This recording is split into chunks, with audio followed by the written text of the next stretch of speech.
Hey everybody. So it's Delusion Dispeller, and I'm here to talk about one of the most insidious addictions, which of course we know is people addiction. I will be excerpting from this book, How to Break Your Addiction to a Person by Howard L. Halpern. M. Halpern. I always get that wrong. Howard M. Halpern. And today we're going to be talking about, of course, what hooks you into the relationship, the addictive relationship. Control through weakness today is what we're going to talk about. So believe it or not, you can control another person through weakness, or they can control you by their weakness.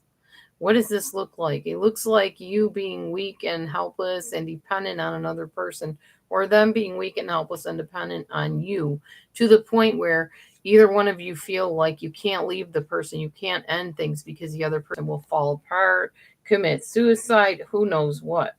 Now, obviously, if you're in a suicidal situation, be careful if you do leave it. Make sure that other person has somebody standing by in case they need them. That goes without saying, or with saying in this case. So, first of all, if you are one of these people, or your partner is one of these people that constantly acts helpless and broken, and oh, I can't live without you, you can't leave me, I can't have you, you know, go do that thing that you want to do because I'll be here all alone and I can't make it without you, and every moment without you is torture, and all that baloney. Well, first of all, the partner may get to the point where they're sick and tired of your clingy, dreadfully weak type of attitude. They might be tired of being your protector, and the person has to be there to keep you, protected from yourself, maybe, or your thoughts, or whatever is making you feel so insecure that you need this person to exist. And they may have turned off their feelings towards you and just are tolerating you being around. There's a story of this lady that saw this therapist that wrote this book. And she went and told the therapist that her husband just kind of seemed to have lost love for her. And they brought the husband in, and she's like, "What is it that this other woman that you're seeing has that I don't have?"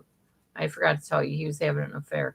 And he said, "Well, you're prettier than her, much prettier, sweeter, nicer, kinder, and you're even younger than her. But she can stand on her own darn 2 feet."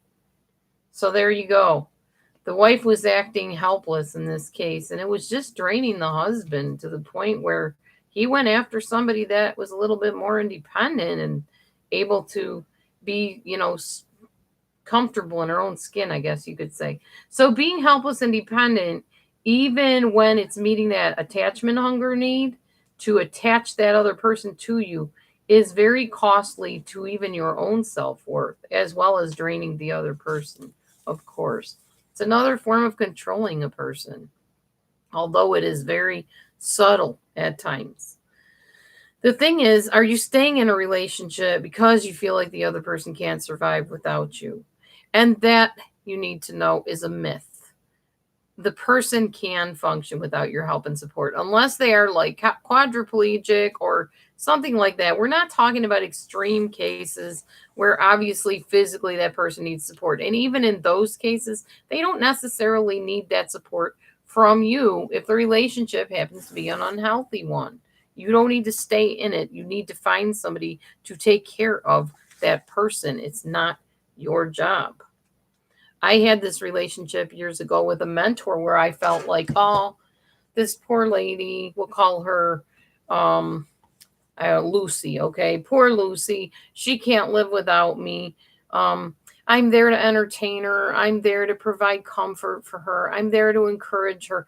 She had a husband. She had a mother that she was very actively in touch with.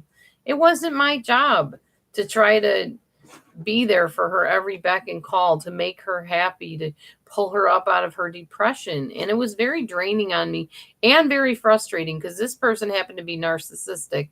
And if you know anything about narcissists, you know that it's very difficult to bring them out of their depressive funks when they get in them. So basically, you take on this role of like a servant to this person because you're avoiding having them reject you, or you're avoiding having to stand on your own 2 feet, and it just wears you out, and it feels very, very uncomfortable and self-serving on the other person's part. And it's not a healthy way to have a relationship. It's important, though, to know that being not self-serving, but serving to the point where you're, letting yourself go, where you're neglecting your own needs, is feeding this attachment hunger. But is it feeding it in a way that's healthy? No, it's not. And you need to know that your value and your being loved and your being cherished is not based on you being used by another person, nor is the other person's value or worth based on you being there to use them. So you might love the attention that you're getting from that other person, and yet at the same point, you may be resenting them for not standing on their own 2 feet, for being so, let's say, weak, wimpy, whatever, to be so dependent on you. I had a relationship with a guy that was so clingy, so draining, and he sang my praises. He constantly told me, "Oh, I don't know where I would be without you. Oh, you are just the best. I wish I would have found you years ago. We just belong together. We're so much alike and we get along so well." And it was like a constant, steady diet of this pouring out his love for me and pouring out his adoration and, "Oh, you're just everything to me. I don't know what I would do if something happened to you." And it got to feel leechy, like smothering, and it wasn't comfortable. And if you're doing that to somebody else, please stop. It's very annoying and it's very frustrating. And I remember when I broke up with this guy, he was like, "Are you sure? Are you sure you want to break up with me? Are you sure? Because I don't want to lose you. Please, please stay. I'm begging you. Please stay. I don't want to let go of you. I can't live without you. I can't survive without you." I was like, the more you do that, the more I want to get the heck away from you. It's not comfortable. It's not fair to the other person. It's not helping you be your own person either. If you are the clinger, and if you are the clingy, you already know what I'm saying because you've been on the receiving end of that gooky, sticky, smothering, if you want to call it love. It's really not love. It's honestly infatuation, it's clinginess, it's dependence, unhealthy dependence on another person, or is it dependency? I don't know. Either way, it's unhealthy. It's not healthy for you. The problem is the other person, or you, if you are the clinger, are trying to replay that blissful time when you were in mommy's womb, or you were an infant and mom gave you all her attention and hugged you and cuddled you and met your needs before you started growing up and mom started pulling away. Chances are you're repeating that in your relationship. You're trying to look for that mother or father figure until you get to the point where you can be your own person, independent of other people, and you can love yourself and be comfortable being alone with yourself.